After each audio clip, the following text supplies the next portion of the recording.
भारत सरकार में युवा मंत्री श्रीमान अनुराग ठाकुर जी, उत्तर प्रदेश सरकार के उप मुख्यमंत्री, लखनऊ के पूर्व मेयर श्रीमान दिनेश शर्मा जी, उत्तर प्रदेश सरकार में विधि मंत्री और मेरे मित्र भाई ब्रिजेश पाठक जी, और आज यहाँ पर जिनके निमंत्रण पर मैं आया हूं,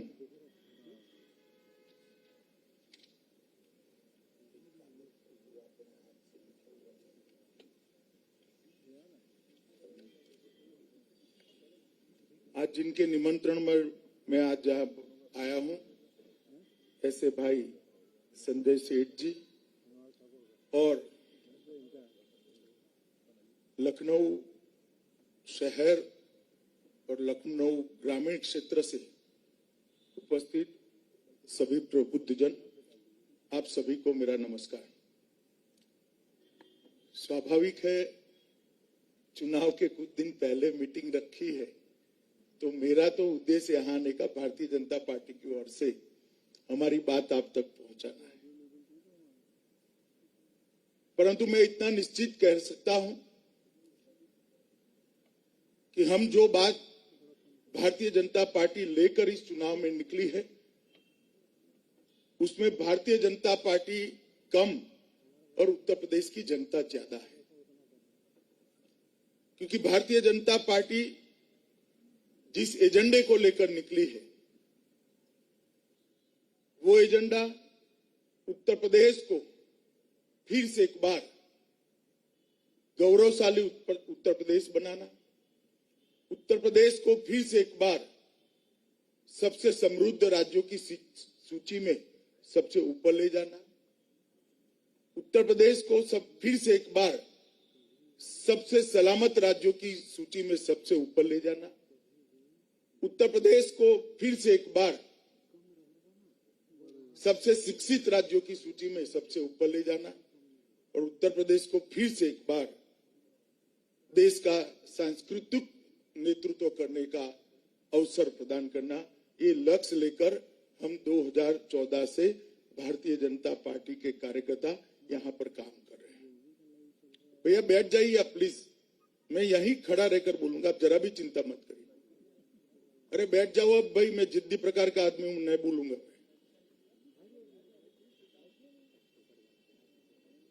मित्रों, मैं थोड़ा बैकग्राउंड में इसलिए जाना चाहता हूं क्योंकि जनमानस की स्मृति बहुत अल्पजीवी होती है। जिस उत्तर प्रदेश को मैं बचपन से एक राजनीति के विद्यार्थी के नाते देखता था, हमेशा आकर्षण रहता था। इतिहास का कोई भी पन्ना उठा लो, कोई भी कालखंड का पन्ना उठा लो, जिसमें उत्तर प्रदेश मिलता था। चाहे रामायण काल की बात हो, चाहे महाभारत काल की बात हो, चाहे मुगल काल की बात हो, चाहे आजादी का आंदोलन हो, चाहे आजादी के बाद की बात हो, उत्तर प्रदेश देश के इतिहास में, देश के सांस्कृतिक धारा प्रवाह में और देश के पुनर्निर्माण के यात्रा में केंद्र बिंदु रहता था। और देखते ही देखते जैसे जैसे उम्र और समझ बढ़ती गई, हमने उत्तर प्रदेश को गिरते हुए भी देखा। ये सारी चीजों में कोई न कोई कारण से उत्तर प्रदेश गिरता गया और बाद में एक दौर आया, अस्थिरता का दौर आया। बार बार मुख्यमंत्री बदलने लगे, बार बार सरकारें बदलने लगी, बार बार पार्टियां बदलने लगी, पार्टियां टूटने लगी, बिगड़ने लगी, बनने लगी, और फिर उत्तर प्रदेश के अंदर अस्थिरता का दौर भी हमने देखा। और स्थिति यह आ गई कि उत्तर प्रदेश बीमारू राज्यों की सूची में आ गया। बीमारी राज्यों की व्याख्या किसी विद्वान अर्थशास्त्री ने करी थी। उसमें बी से बिहार था, यू से उत्तर प्रदेश था, एम से मध्य प्रदेश था और एक राजस्थान था। ये चारों राज्यों को बीमारू राज्य की श्रेणी में रखा गया। दुर्भाग्यपूर्ण स्थिति ये थी कि उसमें उत्तर प्रदेश में 2013 में देश में एक भयंकर असमंजस जैसी स्थिति आ गई। 10 साल तक यूपीए की सरकार चली, सोनिया मनमोहन की सरकार चली। देश में बिल्कुल अराजकता का 2013 में माहौल था। देश की बाहरी सुरक्षा का कोई ठोर ठिकाना नहीं था, आंतरिक सुरक्षा जरा भी ठीक नहीं थी। महिलाएं अपने आप को सुरक्षित नहीं मानती थी। 12 लाख करोड़ के घपले, घोटाले, भ्रष्टाचार एक फिल्मी कथा की तरह लोगों के मानस पटल पर एक के बाद एक के बाद एक के बाद एक दिखाई पड़ते थे और सरकार निरुत्तर सी खड़ी थी। दुनिया ने भी देश को देखने का नजरिया बदलने लगा था।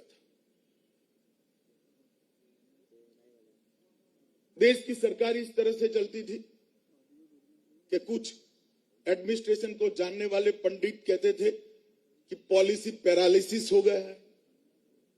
एक ऐसा मंत्रिमंडल चलता था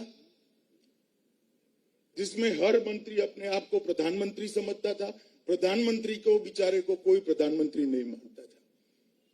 इस प्रकार की विचित्र प्रकार की स्थिति पूरे देश में निर्मित हुई और उस वक्त भारतीय जनता पार्टी ने एक निर्णय किया कि चुनाव हम श्री नरेंद्र मोदी के नेतृत्व में लड़ेंगे।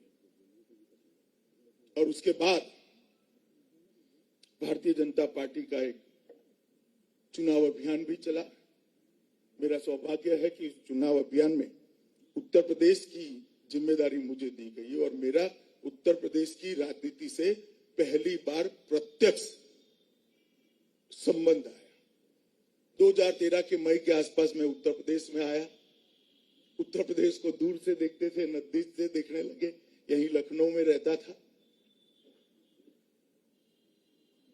मगर दूर से देखता था कोई भी चीज कैसे ठीक नहीं हो सकती। नजदीक से आकर समस्याओं का विकराल स्वरूप देखकर अच्छे खासे व्यक्ति का आत्मविश्वास दिख जाए, इस प्रकार की स्थिति को हमने देखा। मैं सिर्फ राजनीतिक स्थिति की बात नहीं करता, समाज जीवन के हर क्षेत्र के अंदर गर्द से भी नीचे तक स्थिति को सपा बसपा सपा के 15 साल के शासन ने पहुंचाया। क्योंकि जो शासन नीतियों के आधार पर नहीं चलता, परिवार की विम्स के आधार पर चलता है, जो शासन सबके कल्याण के लिए काम नहीं करता, एक समूह के कल्याण के लिए काम करता है, जो शासन संविधान और कायदे और कानून के हिसाब से नहीं चलता, वोट बैंक को अपीस करने के लिए, इसका तुष्टीकरण करने के लिए चलता है, तो अपने आप समाज जीवन के हर क्षेत्र में गिरावट आना शुरू होती। और वो गिरावट की चरम सीमा 2013 में थी। उस वक्त हमने प्रचार चालू किया। मोदी जी ने उसके पहले एक लंबा समय गुजरात के अंदर शासन किया था और गुजरात के शासन की महक उत्तर प्रदेश समेत पूरे देश के अंदर पहुंच चुकी थी। सबको लगता था कि ये व्यक्ति कुछ कर सकता है। और एक राजनीतिक विश्लेषणकर्ता के नाते में उस समय का विश्लेषण करूं तो देश पूरा, देश के समाज जीवन के हर क्षेत्र के लोग, हर वर्ग के लोग, चाहे गरीब से गरीब लोग हो, चाहे धनी से धनी लोग हो, विद्वान से विद्वान व्यक्ति हो या अनपढ़ अंगूठा लगाने वाला व्यक्ति हो, हर व्यक्ति ऐसा सोचता था कि हमारी multi party democratic system fail हो गई है, ये डिलीवर नहीं कर पाए। और उस वक्त मोदी जी ने गुजरात में जो शासन चलाया वो सबको एक दरिया में दूर से दिखाई देने वाली अमावस की रात्रि में दीवादांडी जैसे दिखाई पड़ता है, ऐसी लाइट दिखाई पड़ी कि ये व्यक्ति शायद कुछ कर सकता है। और देश पूरा उनके पीछे छूटा और देश में परिवर्तन आया। उत्तर प्रदेश में उस वक्त मैं बाय रोड हर जनपद, हर तहसील पर जाने का प्रयास किया था, मेरी पार्टी के संगठन के काम के लिए, चुनाव के काम। उत्तर प्रदेश को जाना, पहचाना, उत्तर प्रदेश की समस्याओं को भी पहचाना। और मोदी जी की सरकार जब 2014 में बनी, तब उसके बाद में उत्तर प्रदेश को आगे ले जाने का एक यज्ञ और यत्न दोनों शुरू हुए। मोदी जी ने जो उत्तर प्रदेश के आगे ले जाने का जो यत्न किया, प्रयास किया, वो प्रयास में सबसे बड़ी बाधा राज्य सरकार थी। कोई भी स्कीम भेजो, उसको वो अपनी वोट बैंक के सांचे में डालकर उसको सीमित कर देते थे। आप एक जाति के हो तो आपको मिलेगा, वरना नहीं मिलेगा। मानो राशन भेजो तो एक जाति और एक धर्म को लोगों को ही मिलेगा। घर भेजो तो एक जाति और एक धर्म के लोगों को। कोई भी स्कीम को भेजो, इसको सिकुड़ कर उसका दायरा 20% के अंदर कर देते थे। इंफ्रास्ट्रक्चर में फीता ही काटना, उद्घाटन करने की नौबत ही नहीं आती थी। फिर प्रोजेक्ट चलते रहते थे सालों सालों तक, प्रोजेक्ट भुला भी दिए जाते थे।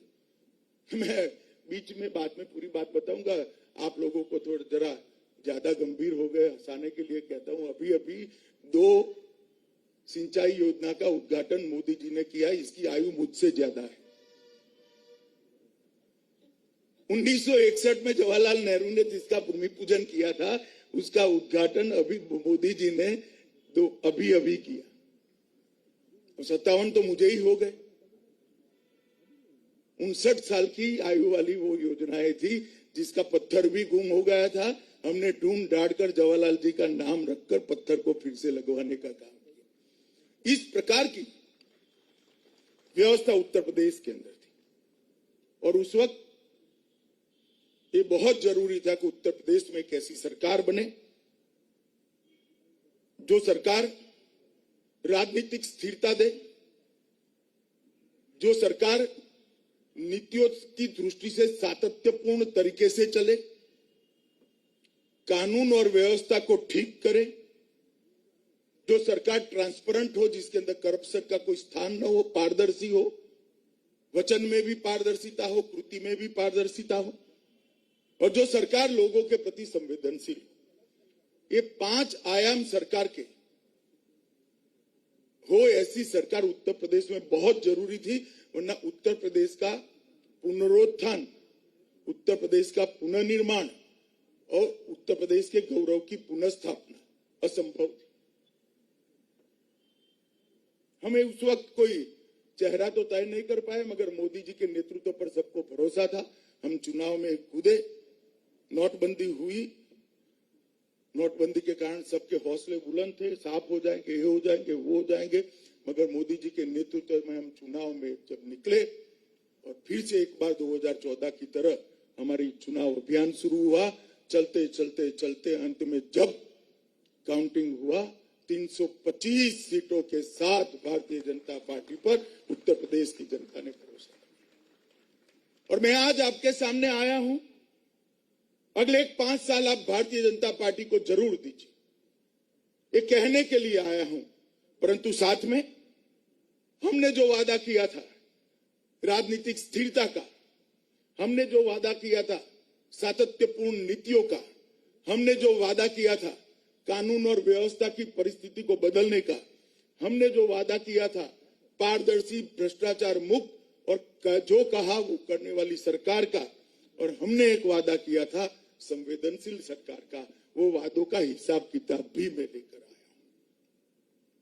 मुझे आपका समर्थन जरूर चाहिए, मेरी पार्टी को आपका आशीर्वाद जरूर चाहिए, हमारे सभी प्रत्याशियों को आपका समर्थन और आशीर्वाद दोनों चाहिए, परंतु हमारे काम के आधार पर चाहिए, और विनम्रता के साथ एक काम हम आपके सामने रखे। इसलिए आज मुझे यहां पार्टी ने खड़ा रहने का काम। मित्रों, 2014, 17 और 19 में तीनों चुनाव में हमने विजय प्राप्त करी। वो विजय में हमारा कुछ नहीं था। मैं बहुत मन से बात करना चाहता हूं, 2014 का चुनाव हो, 17 का चुनाव हो, 19 का चुनाव हो, ये विजय में हमारा कुछ नहीं था।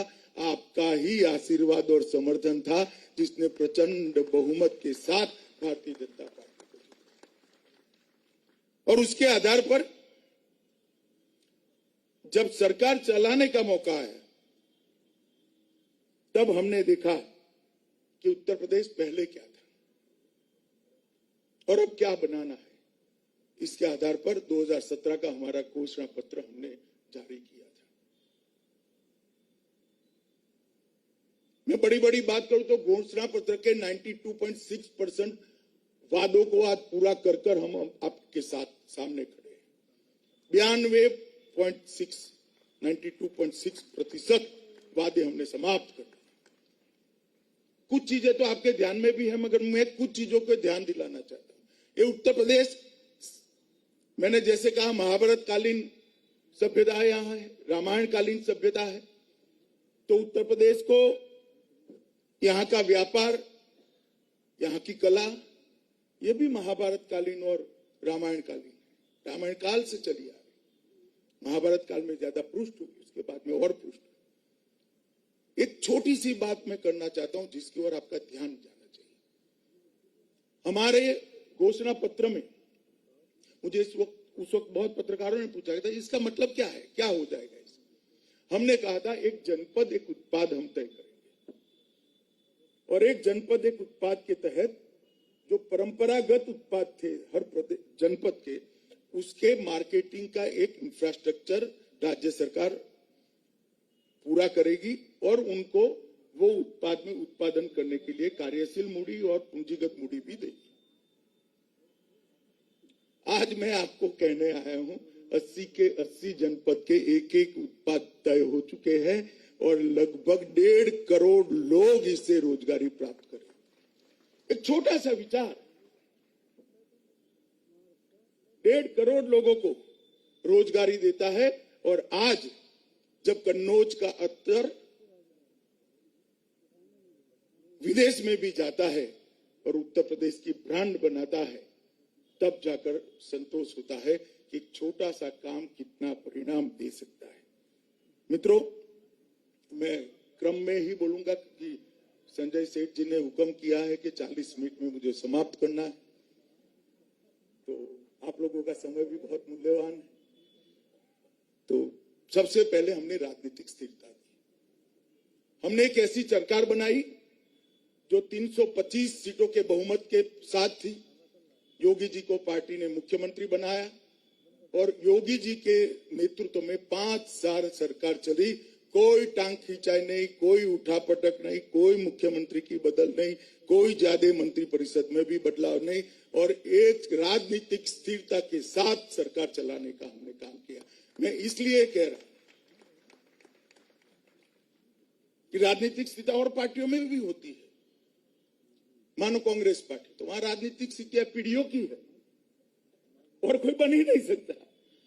गांधी परिवार के अलावा कोई बन ही नहीं सकता। एसपी तो मुलायम सिंह, अब अखिलेश जी, बाद में जो बच्चा होगा, जो बड़ा हो जाएगा वो आएगा। तो वहां पर भी राजनीतिक स्थिरता है, मगर ये राजनीतिक स्थिरता अलग प्रकार की। वाइब्रेंट डेमोक्रेसी के साथ सबको समन्वय कर चलने का नेतृत्व का स्वभाव बनाना और उसके बाद भी राजनीतिक स्थिरता रखना, नीतियों में सातत्यपूर्ण तरीके से इसका अमल, ये बहुत महत्वपूर्ण है और इसको हमने आगे बढ़ाने का काम किया और आज इसके सुफल उत्तर प्रदेश को भी मिल रहे हैं। और जब मैं कहता हूं उत्तर प्रदेश को मिल रहे हैं, क्योंकि उत्तर प्रदेश देश का सबसे बड़ा सूबा है, 22 करोड़ की आबादी है, तो उत्तर प्रदेश को साथ साथ देश को भी मिल रहे हैं। दूसरा मैंने मुद्दा कहा कि सातत्यपूर्ण नीतियों के आधार पर चले। आज मैं कह सकता हूं आपको कि हमने सबसे पहले तय किया था कि जिस प्रदेश में अगर 21वीं शताब्दी में आगे बढ़ना है और वहां का इंफ्रास्ट्रक्चर ठीक नहीं होता तो वो प्रदेश कभी आगे नहीं बढ़ सकता। हमने 5 इंटरनेशनल एयरपोर्ट ये 5 साल में प्रस्तावित करने का काम भारतीय जनता पार्टी की सरकार ने किया है, योगी आदित्यनाथ जी ने किया। आज 8 एयरपोर्ट संचालित हो रहे हैं।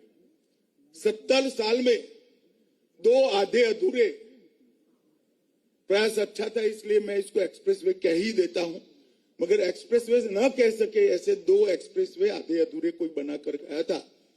हमने 5 साल में 5 एक्सप्रेसवे नए जोड़कर पूरे उत्तर प्रदेश को एक कनेक्टिविटी देने का और अगले 5 साल में एक्सप्रेसवे के साथ सारे जनपदों को जोड़ने की योजना है। आप कल्पना करिए, इतना बड़ा प्रदेश जो पूरे यूरोप जितनी आबादी रखता है, उसको 5 एक्सप्रेसवे से वाराणसी, सोनभद्र से लेकर गाजियाबाद तक और तराई से लेकर लखनऊ तक जोड़ने का काम भारतीय जनता पार्टी ने किया। चाहे बुंदेलखंड एक्सप्रेस हो, चाहे गंगा एक्सप्रेस हो, चाहे आगरा एक्सप्रेस का एक्सटेंशन हो, चाहे पूर्वांचल एक्सप्रेस हो।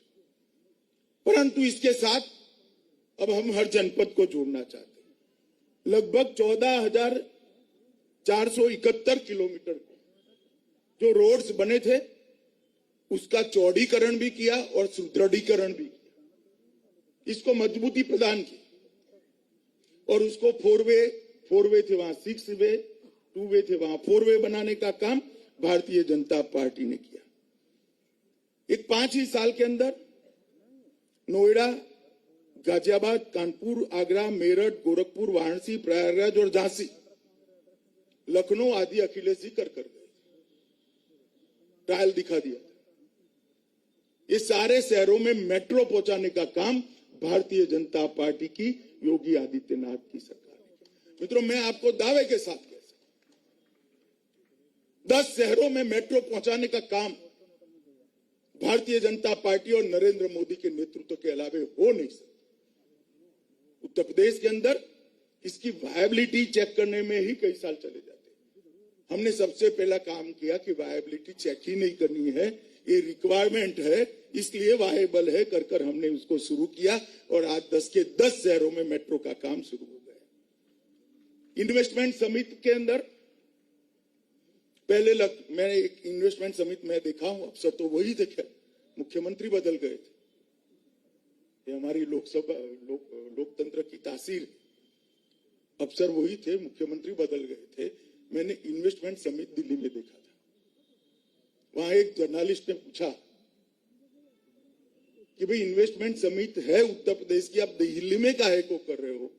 अखिलेश जी नए थे, उन्होंने कहा वहां कानून और व्यवस्था के कारण सब लोग आना नहीं चाहते, इसलिए हम दिल्ली चले।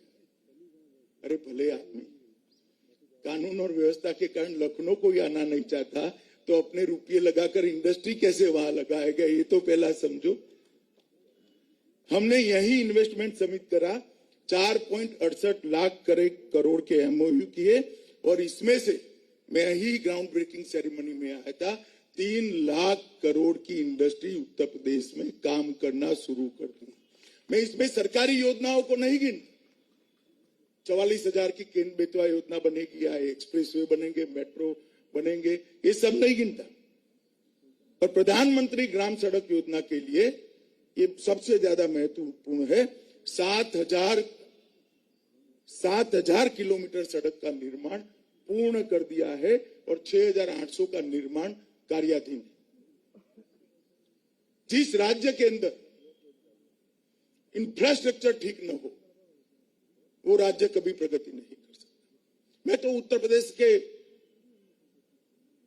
ब्लॉक लेवल पर इसके भी नीचे जाता हूं। मैं कई लोगों को पूछता हूं कि भाई पहले बिजली आती थी क्या? लखनऊ वालों को ये पीड़ा नहीं मालूम होगी, क्योंकि उन्होंने एक काम ठीक किया था कि बाकी जो हो, सैफई और लखनऊ में 24 घंटा बिजली देते थे, बाकी उत्तर प्रदेश का जो हो।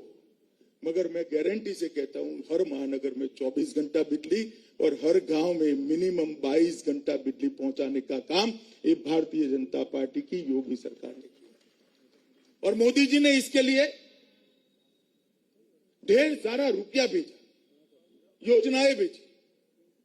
आज उत्तर प्रदेश के 1,42,00,000 घरों में फ्री ऑफ कॉस्ट बिजली पहुंचाने का काम भारतीय जनता पार्टी की सरकार ने किया है। हमारा दुर्भाग्य है और अफसोस भी है कि आजादी के 70 साल के बाद उत्तर प्रदेश में 1,42,00,000 परिवार ऐसे थे जिनके घर में बिजली का कनेक्शन ही नहीं था, एक लट्टू भी नहीं था।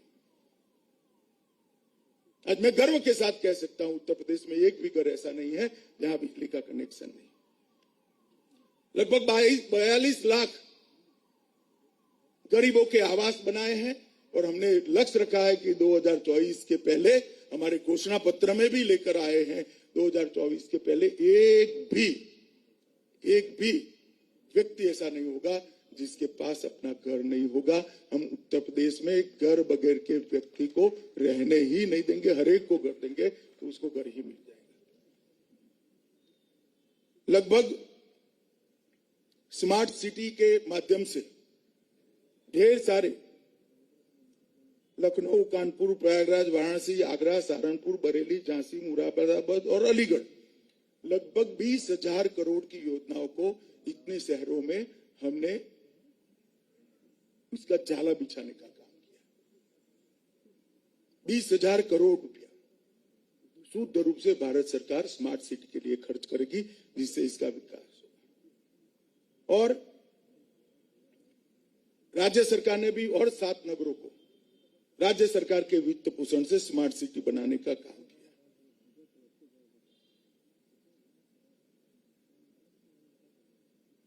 राजीव गांधी जी नमामि गंगे की योजना शुरू कर गए थे। पूरा करने का सौभाग्य मोदी जी के नसीब में था। तब से चलता था।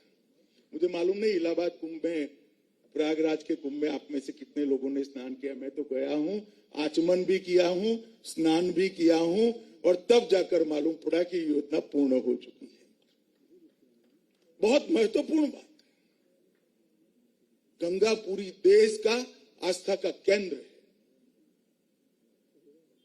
और गंगा की गंदगी पूरी दुनिया के लिए हमारे समाज जीवन का परिचय कराने वाली है।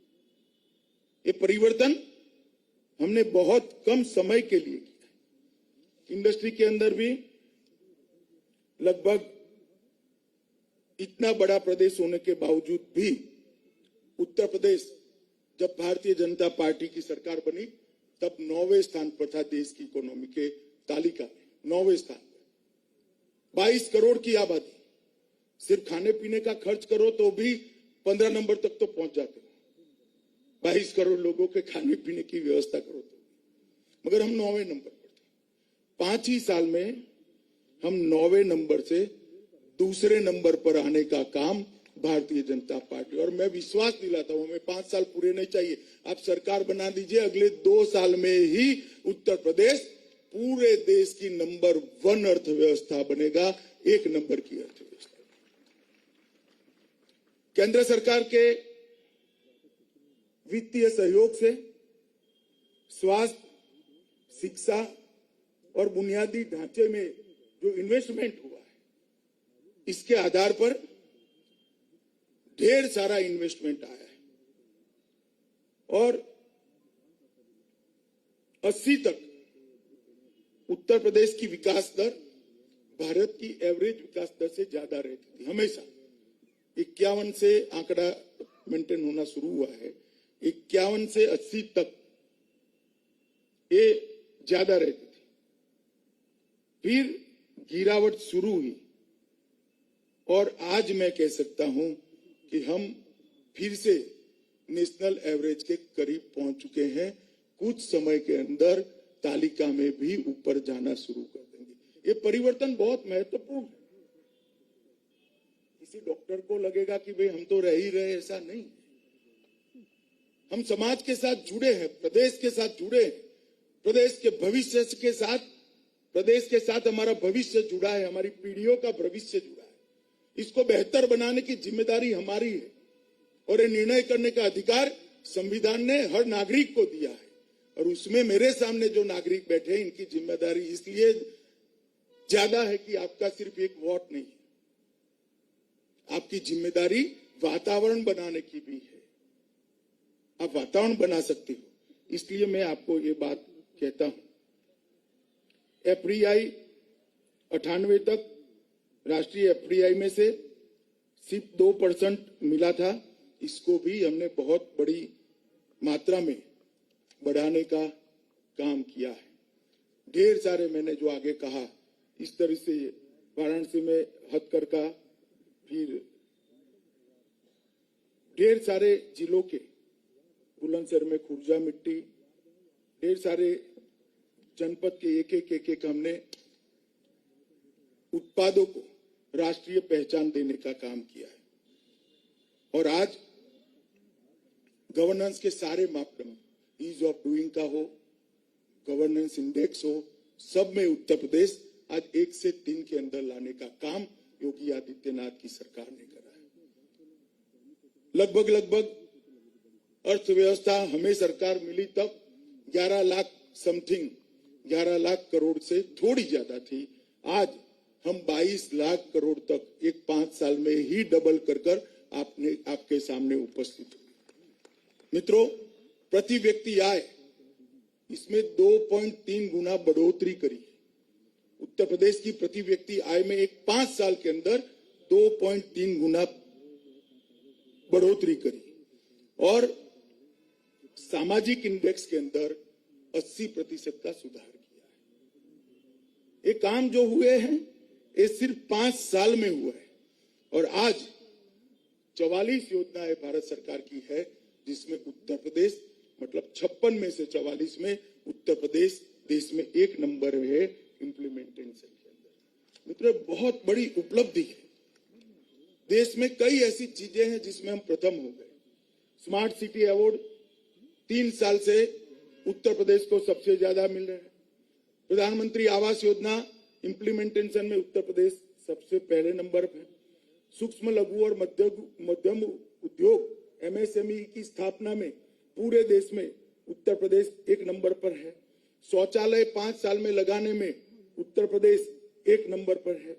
किसान सम्मान निधि प्राप्त जिनको हो रही है ऐसे किसानों की संख्या में उत्तर प्रदेश 1 नंबर है। एक भी चीज में उत्तर प्रदेश उत्पादन में पहले 1 नंबर पर नहीं था। अब ध्यान से सुनेगा, गन्ना, चीनी, गेहूं, आलू, हरी मटर, आम, आंवला और दूध में भी उत्तर प्रदेश आज देश में 1 नंबर पर पहुंचा है। ये बताता है कितना सार्वत्रिक दृष्टि से सम विकास करने का काम उत्तर प्रदेश में हुआ है। नौकरी और रोजगार सृजन में भी जो 2017 में बेकारी की दर 17.5 थी वो घटकर 4.1 हो गई है और ये आंकड़े सारे ऑनलाइन भी उपलब्ध है। मैंने पहले कहा कि ढेर सारे कनेक्टिविटी के काम भी हमने किए हैं और लगभग उद्योगों को बढ़ावा देने के लिए 1 दर्जन नीतियां बनाई है। 186 सुधार करे हैं, पोर्टल 327 बनाए हैं और लगभग 40 से ज्यादा विदेशी कंपनी आज यहां पर उत्पादन शुरू कर चुकी है। इसका मतलब है मित्रों कि उत्तर प्रदेश के अंदर सिर्फ देश का नहीं विदेश का भी निवेश आने वाला है।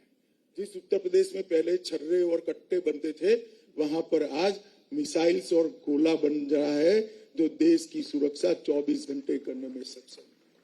स्वाभाविक है, रक्षा मंत्री जी यहीं से है तो उत्तर प्रदेश को उसका फायदा मिलना ही है।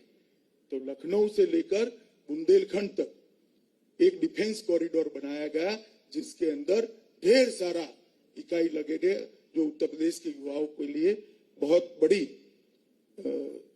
मौके की निर्मित करता है। लगभग 1,88,000 करोड़ का निवेश नया गत 1 साल के अंदर आया है। टोटल 3 लाख करोड़ में से नोएडा में 6,000 करोड़ की लागत से स्टेट डेटा सेंटर की स्थापना की है। लगभग एशियन डेवलपमेंट बैंक ने $1 बिलियन अमेरिकी उत्तर प्रदेश के RRTS कॉरिडोर के लिए मंजूर किया है और वो मंजूरी इनकी एक्सपेंडिचर की एफिशिएंसी फाइनेंशियल डिसिप्लिन के पैरामीटर्स में चेक कर दी जाती है। मित्रों, आज जब मैं यहाँ आया हूं सबसे बड़ी बात आपको कहने आया हूं कि हमने उत्तर प्रदेश के अंदर कानून और व्यवस्था को ठीक करने का काम किया है। आप सभी लोगों को ये बात हम पसंद आए ना आए ये बात स्वीकारनी पड़ेगी कि एक ही कालखंड ऐसा आया 15 साल में जिसमें आजम खान, अतीक अहमद और मुख्तार अंसारी तीनों जेल में। पूरे जनपदों में मैं घूमकर आज यहाँ आया हूं, हर जगह में बड़े आवाज से पूछता हूं कोई बाहुबली है भाई, कोई माफिया है भाई।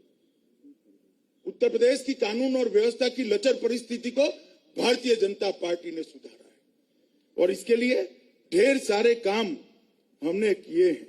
आज मैं आपको कुछ आंकड़े भी जरूर बताना चाहता हूं। तो हमने लगभग डकैती, खून, बलात्कार, धाड़, ऐसे 5 जो मुख्य गुनाह हैं, उसमें 50% से ज्यादा, 70% से 50% की रेंज में कटौती करने का काम।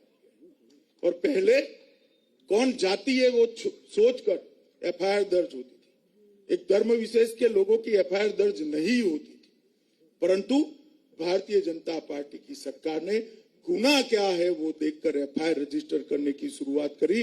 और आज मैं दावे के साथ कह सकता हूं कि पूरे उत्तर प्रदेश के कानून और व्यवस्था में सुधार की नींव डालने का काम ये भारतीय जनता पार्टी की योगी आदित्यनाथ की सरकार ने करा। तो उत्तर प्रदेश का सबसे बड़ा प्रॉब्लम ये था कि राजनीति का अपराधीकरण हुआ।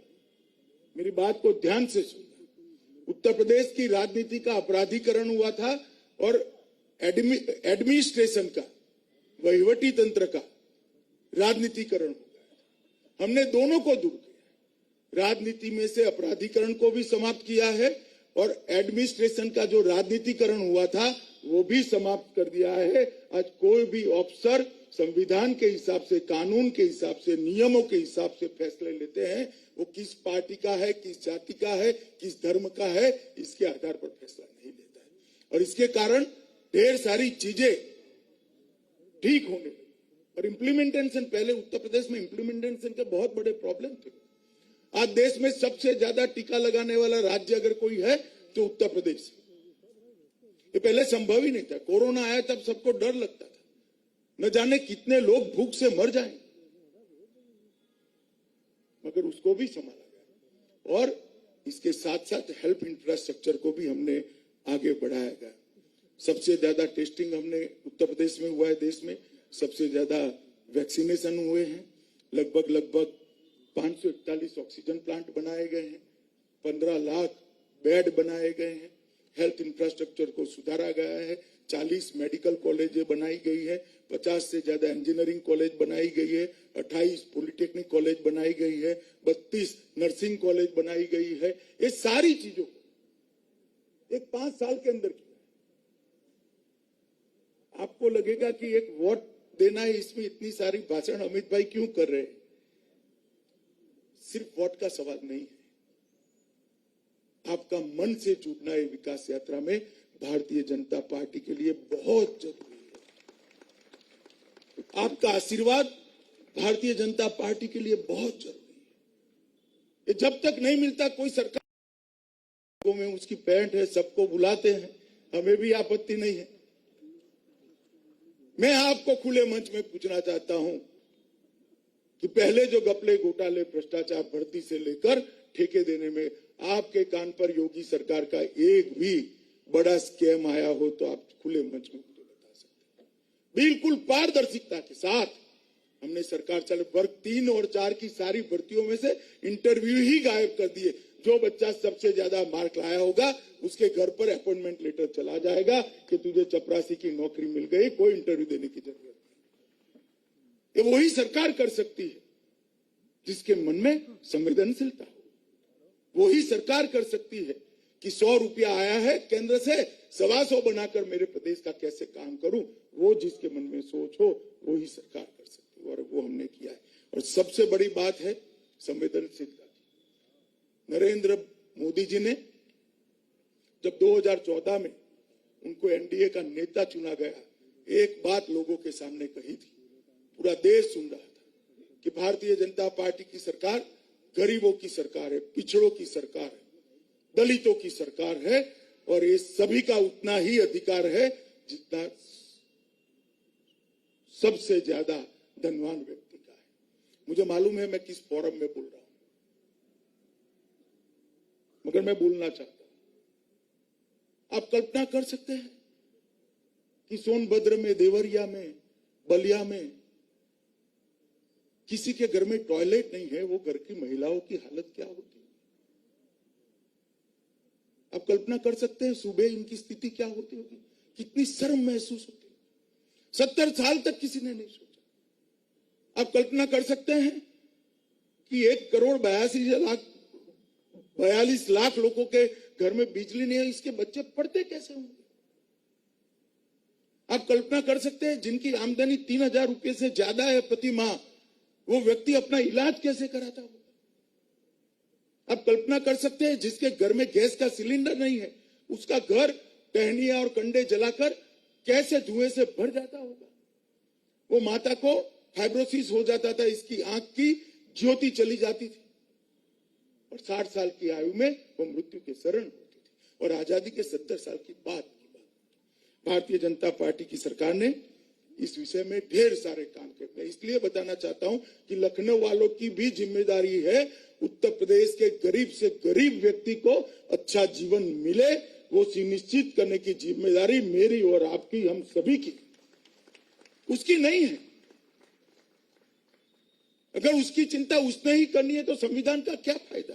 क्यों ये बड़ी बड़ी सरकारें चलती है? क्यों राज्य सरकार चलती है? क्यों केंद्र सरकार चलती है?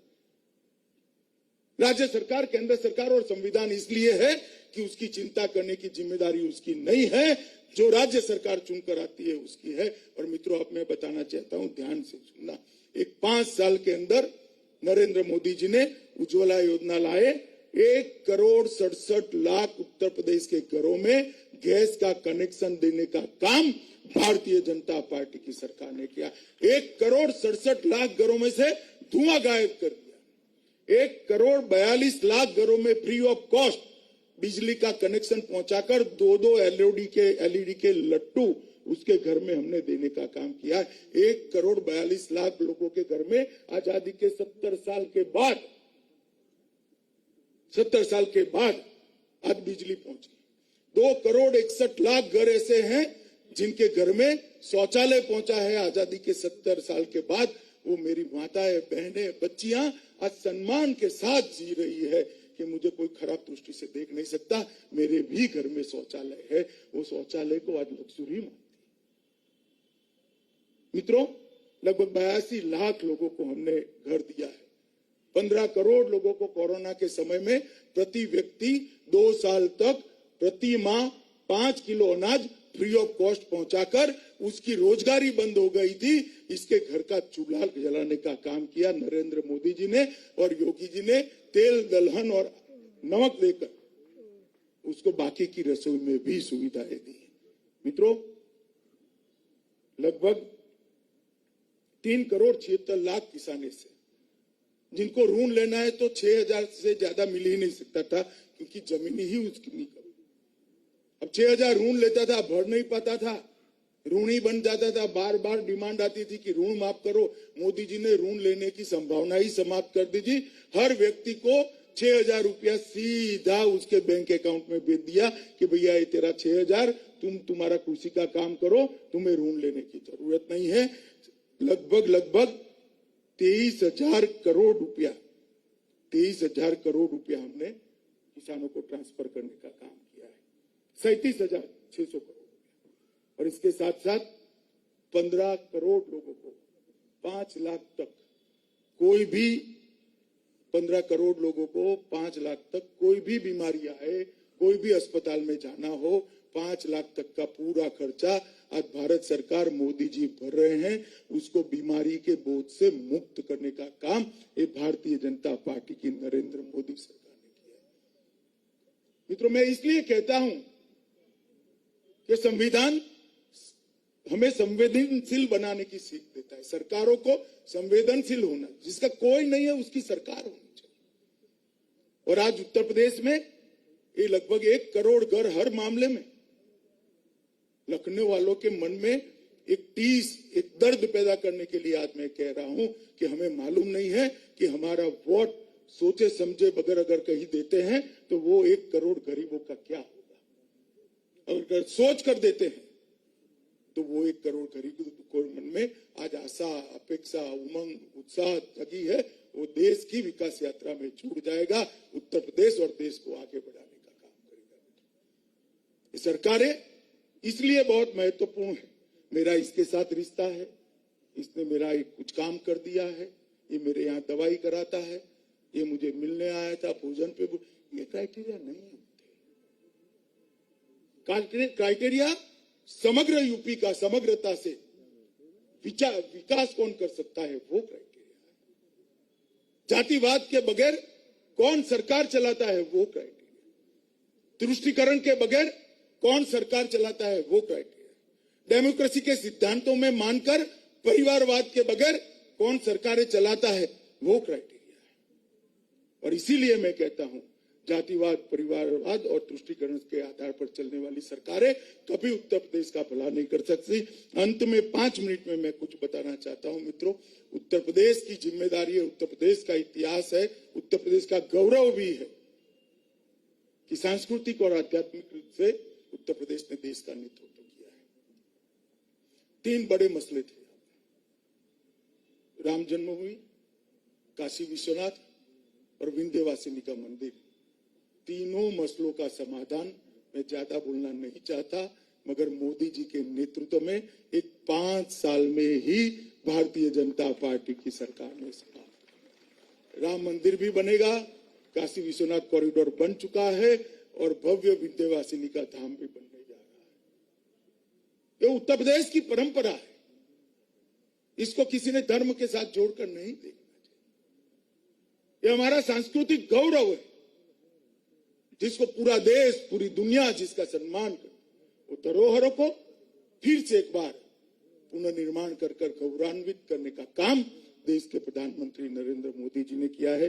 मित्रों, ज्यादा बात नहीं करनी है, कुछ ज्यादा ही हो गई है, परंतु आज मुझे बुलाया था, मैंने भी मौका लपका कि एक बार आप लोगों के साथ बात कर आपके मन में भी थोड़ी सी संवेदना जगाने का प्रयास करूं। आपने धैर्य से मुझे सुना, इसलिए बहुत बहुत धन्यवाद। भारत माता की जय। धन्यवाद आदरणीय गृह मंत्री जी। आप